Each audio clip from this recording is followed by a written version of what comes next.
retro gaming, is there anything better than putting in that cartridge, pressing the on button, and then hearing that glorious sound? Sega! Gaming has always been a huge part of my life, and Sega was king in my house. Even when the Nintendo 64 came out, I still had my Mega Drive connected in my room, playing some classic Sonic games. My love for Sega is actually what got me back into collecting. And it spawned the collection you see behind me. So I can't wait to show you my dedicated retro gaming area and some of the games that I've accumulated over the years. Let's check it out. Alright guys, so here we have it. This is the first dedicated CRT gaming area, and this is where all the composite gaming consoles are connected up. We have 3 TVs here. We have a Sony PVM just on the bottom left. Unfortunately, it does not have SCART, but it still has a beautiful picture. We've got a LoFi on the right, widescreen, and then on the top we've got a small Sony Trinitron. I actually prefer the smaller TVs rather than having a huge TV. So we have a number of consoles connected up here. We have, in this pigeonhole, we have the NES, the GameCube, and that's my original GameCube from when I was a kid. We have my original Nintendo 64, Dreamcast, and of course a staple, the OG Xbox and the PlayStation 1. And lastly, a VHS DVD combo kit right there. So all these consoles are connected up to these 3 TVs. Now, I can play any of those consoles to these 3 TVs by utilizing, and I highly recommend people invest in one of these. Here we have a matrix switcher.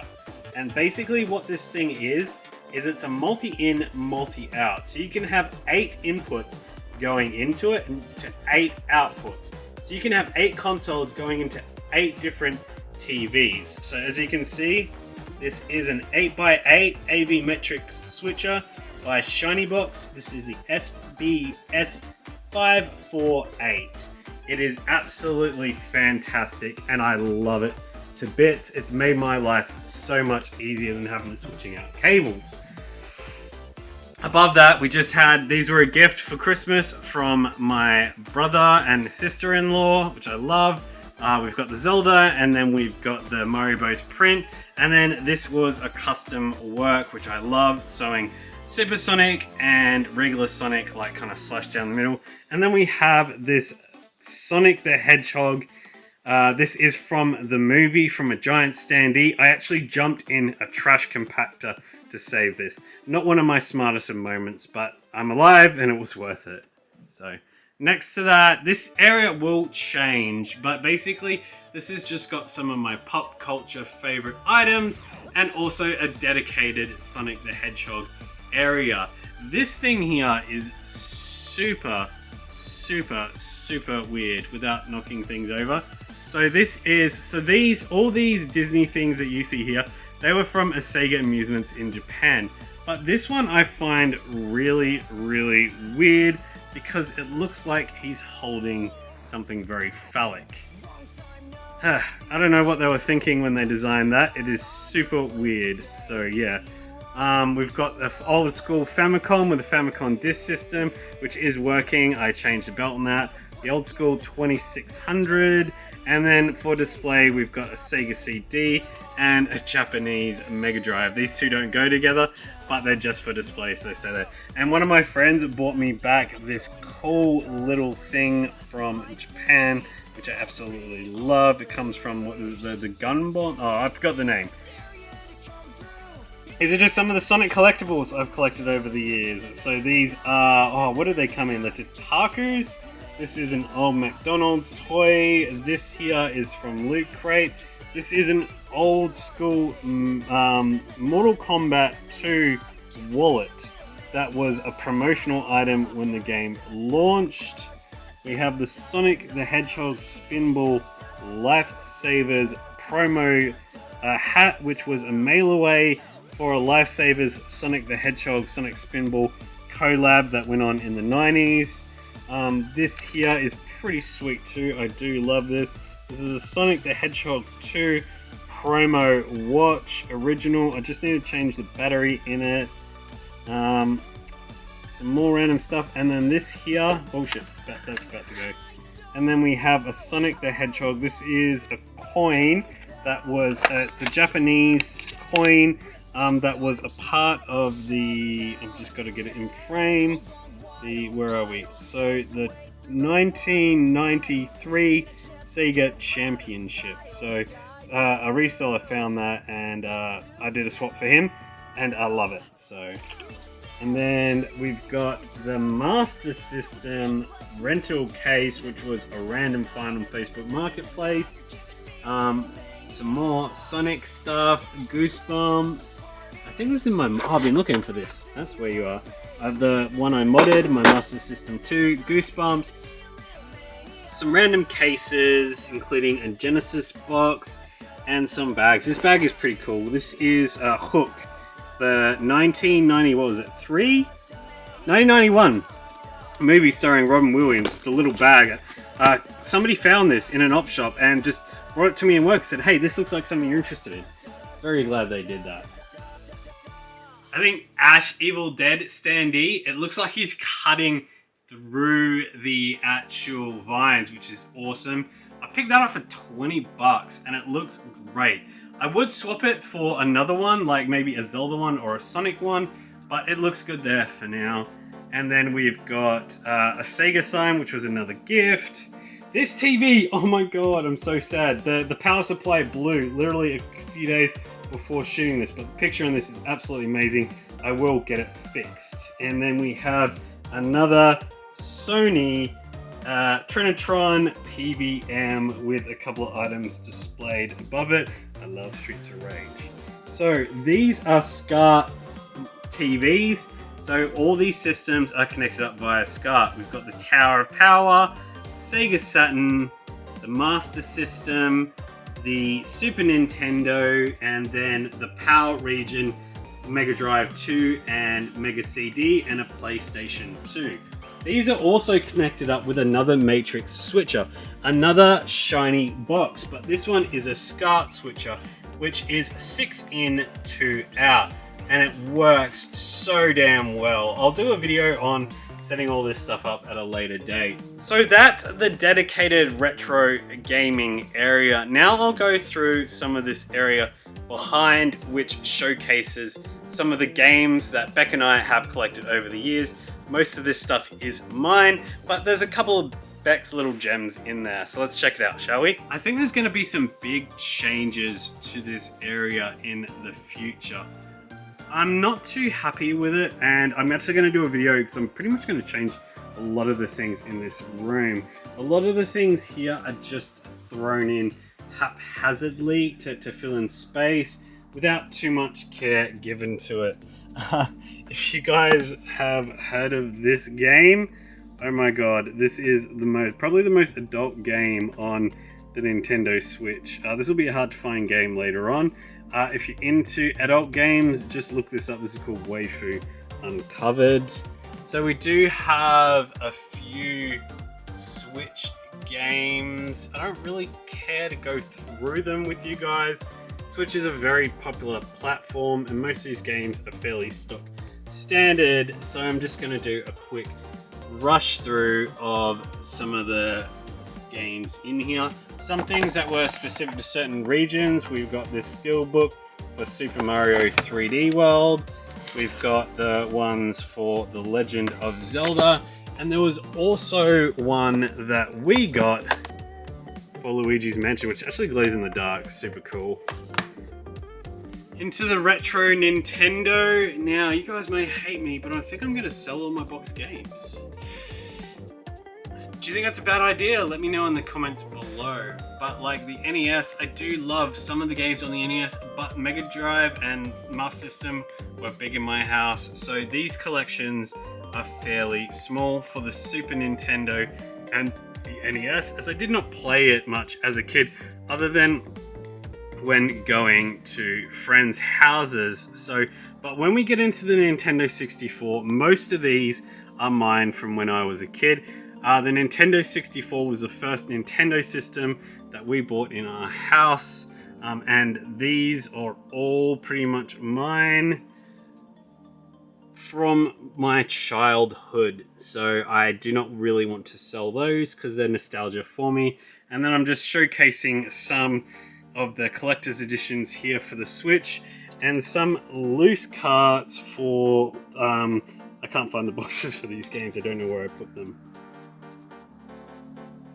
Going into the GameCube, and this was a full shelf before, but I've slowly started selling off some of these GameCube games because GameCube is really hot right now and the prices have skyrocketed.